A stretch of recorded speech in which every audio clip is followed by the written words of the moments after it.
Alright, so today we're doing something a little bit different because I don't know what's in the water amongst the NBA media and amongst former NBA players, but it feels like everybody is making super wild comments lately. It's been really hilarious to see my fellow old head basketball channels freaking out covering all of this. And honestly, I've been meaning to too.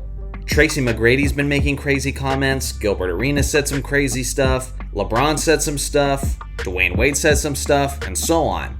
The thing is, I typically make scripted, edited videos that take a lot of time, so it's just really happening too fast to cover each and every one in a video. So instead, I've decided to do something different today. And basically, we're gonna watch all of these comments together, and then I'm gonna react to it after I listen to it. That way, you'll get my most genuine and raw reaction, but that also means we can cover a lot in a short amount of time. This video is probably going to get copyrighted, but every once in a while that's alright. At least I'll be able to give you guys my thoughts on all of these matters. A ring is a team accomplishment. Right. I don't know where it started. It's just it's a long conversation, especially when it comes to me individually. I don't know why it's discussed so much in our sport. You tell me, Allen Iverson and Charles Barkley and Steve Nash, our wasn't unbelievable.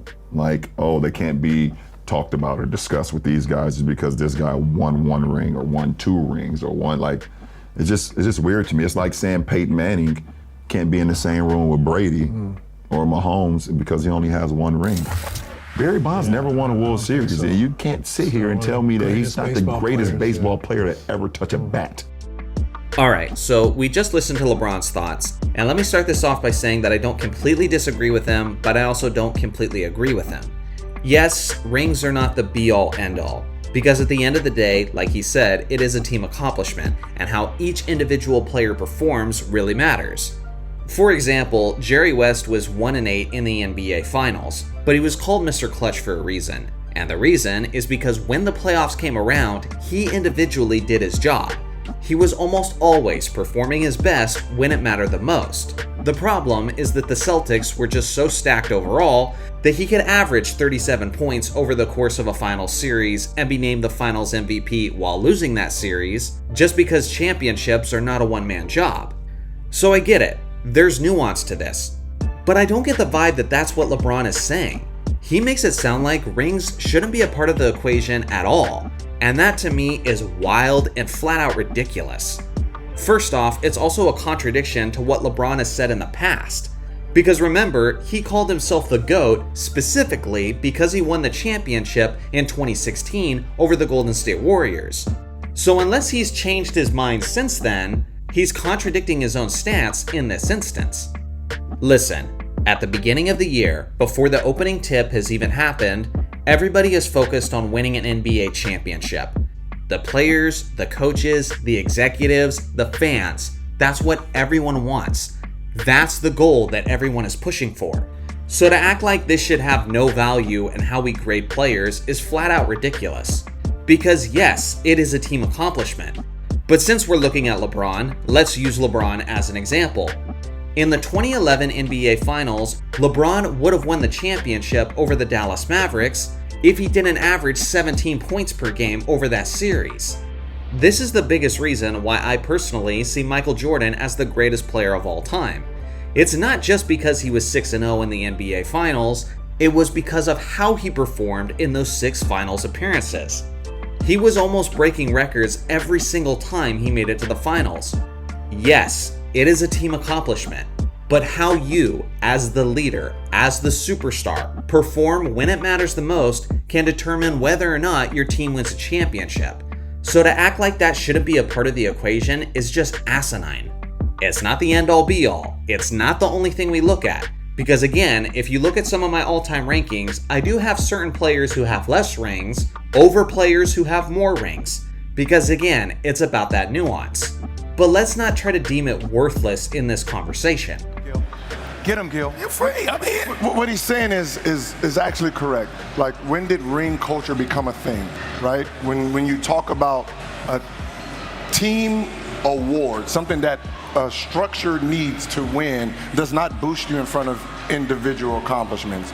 And when you used Kobe would frown upon what LeBron said, okay. I would disagree with that. Got you. I would disagree with that. I remember what I said there. In real time, Kobe had 3 rings. Y'all wasn't treating him like a 3-ring player. You was treating him like a sidekick. He was considered a sidekick. He was considered a Robin. He was considered the next Pippen. In 2002, with 3 rings, we were still comparing TMac. Who was better in the league? You couldn't convince the NBA down the middle who was better. So between TMac and Kobe. Totally true. Right? So if you're sitting there with 3 rings and you're still being compared to someone who doesn't have rings, what do you think happened?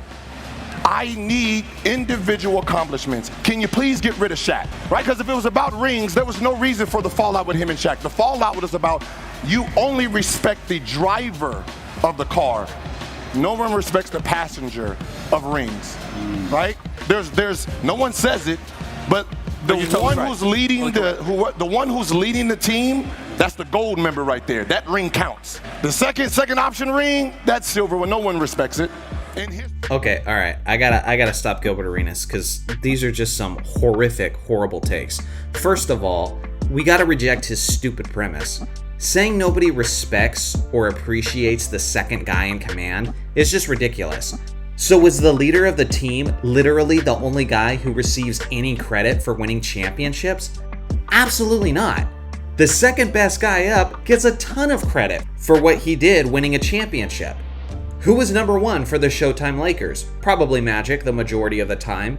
Do we not give credit to Kareem Abdul-Jabbar for all the championships he won with Magic? Of course we do. Do we not give credit to Scottie Pippen for his 6 championships? Of course we do. We always mention Scottie among the greatest players in NBA history. But if he didn't have Michael Jordan, he doesn't have 6 championships, and he's not in that conversation.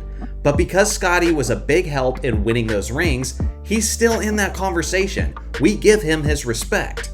There's also some egregious revisionist history going on here. Nobody was ever calling Kobe Bryant the next Scottie Pippen. That just didn't happen. I've been seeing tons of channels putting in clips over and over again from 2000 to 2003 where people were constantly calling Kobe the next Michael Jordan. And this is just dishonest. This is the biggest reason why I don't like Gilbert Arenas as an analyst, because he's just extremely dishonest. This is revisionist history. The only reason he was considered a sidekick at times was because Shaq was so damn incredible. But that didn't make Kobe less. It was a Batman and Nightwing situation. He was not a Scottie Pippen Robin. Scottie Pippen was never the 30 points per game scorer that Kobe Bryant was when he was with Shaq. Scottie Pippen was never the closer for the Chicago Bulls like Kobe was. Year in and year out, Kobe Bryant was right there in first or second place for the league leaders in fourth quarter points per game. That is something that Scottie could only dream of, as Michael was the guy who was always taking over late in games. This is just complete and utter nonsense from Arenas, and it's easy to disprove. Got it. What happens is when we diminish the likes of the other players, I'll tell you where it really affects people like athletes, because then everybody out there starts easily diminishing the talented players. Right. So you got people out there who are fans. When we love fans, we got respect for it. Discounting the greatness of the individual talent, calling people bums because they didn't live up to the narrative that the media has set on what defines greatness as greatness. No disagreement there. All right, I gotta stop Jason Williams here real quick. The only people who call guys bums because they don't have championship rings are 8-year-olds on Twitter. That is ridiculous. Let's not give that any weight. We are able to recognize that guys were great or guys were talented even if they didn't have a championship ring. For goodness sake, how often do we give our flowers to Allen Iverson? How often do people say that he's one of the top 5 most influential players in NBA history, regardless of the fact that he didn't win a championship ring? He only got 1 win in the NBA Finals, but it was so amazing and it was so iconic that we were willing to immortalize him for it. This narrative and this idea that we only give love and respect to guys who have championships is total BS. Yes, guys with rings are celebrated more, as they should be, but it doesn't mean that all the other guys are treated as bums and never given their respect. What defines greatness? Is it the championship? That's one of the elements. I mean, in some cases, yeah. I don't see anything he said wrong. I didn't see your response, but for me, we have too many talented players that come through this league that are championship worthy. What I mean by that, if you take them off a team that is a championship quality team, replace me with Kobe with Shaq. I don't win a championship. You don't think I could carry the Lakers to a championship? Like, I've never had the opportunity. Correct. I felt like if I was put in that position to win a championship, I damn sure would show up and do what I do in the playoffs to elevate my team to that level. I just never had the chance. So do I get diminished because I never won a championship? Right. Alright, so I gotta admit, I actually don't hate what Tracy McGrady said as much as a lot of people do. But there is some parts that are a little bit ridiculous, and we'll get into that. But first, let's start off what I don't hate. I really don't mind the fact that he said, I'm not gonna win a championship. He didn't say he would be equally successful to Kobe Bryant, which is what everybody is acting like he said. He said, I'm not gonna win a championship. If Kobe got 3 with Shaq, then yeah, I think that Tracy McGrady would get at least 1.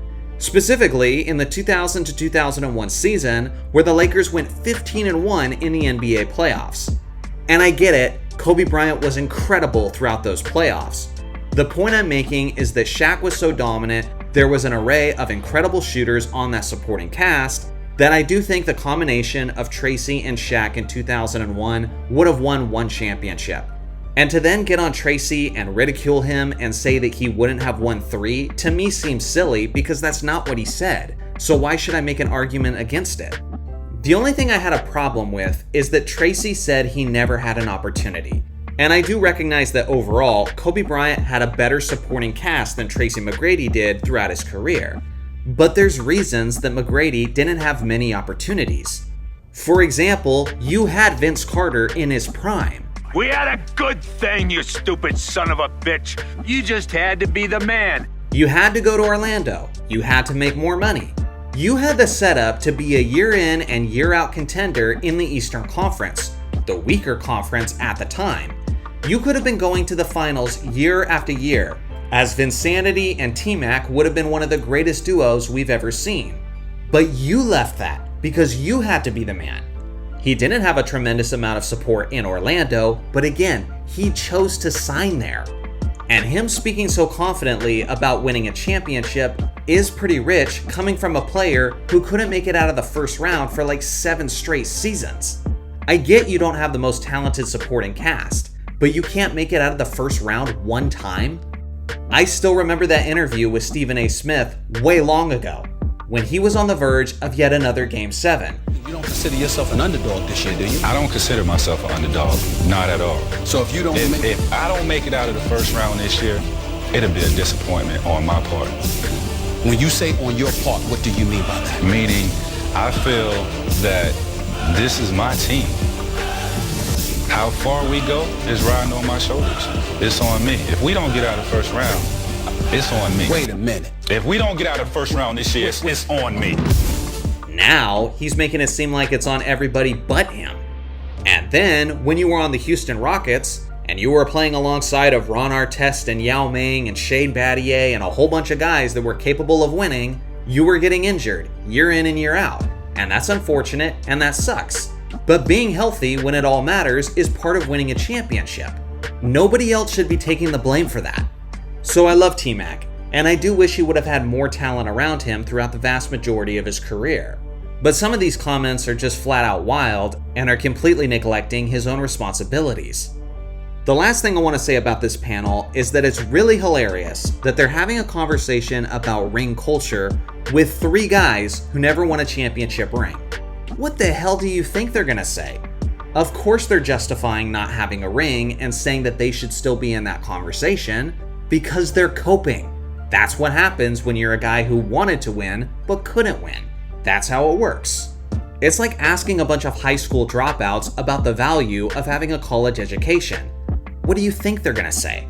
So honestly, I would have appreciated it if ESPN and all of their wisdom would have just got one guy on this panel who did in fact win some championship rings, just to add a little bit of perspective.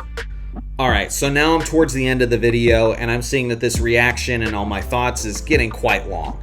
I wanted to react to what Dwayne Wade said, but I think I'll just do that in a part 2. So guys, I had a lot of thoughts. Clearly I got worked up about this, but I really just hate the fact that there's an attack on winning. Winning has always been the most important thing on how we view the greats, because it's the most valuable thing in the entire sport. And for someone like LeBron James to say, I don't know what started all this, dude, it's been this way forever. Why do you think Bill Russell was the guy winning MVP year in and year out, even though Wilt Chamberlain was averaging 40 to 50 points per game? Because the guys they were competing against in the league at that time, who were the voters, knew what style and what focus was leading to winning basketball. They knew which player was winning championships. That's what mattered even in the 1960s. And up until this point, that has always been the most valuable thing. But now, all of a sudden, a bunch of guys want to shake up the conventional way of thinking, and honestly, I think it's because it benefits them. So let me know your thoughts in the comment section below, because this is a really loaded topic. Thanks for watching as always. Make sure to like and subscribe for more basketball content, and I'll see you guys in the next video.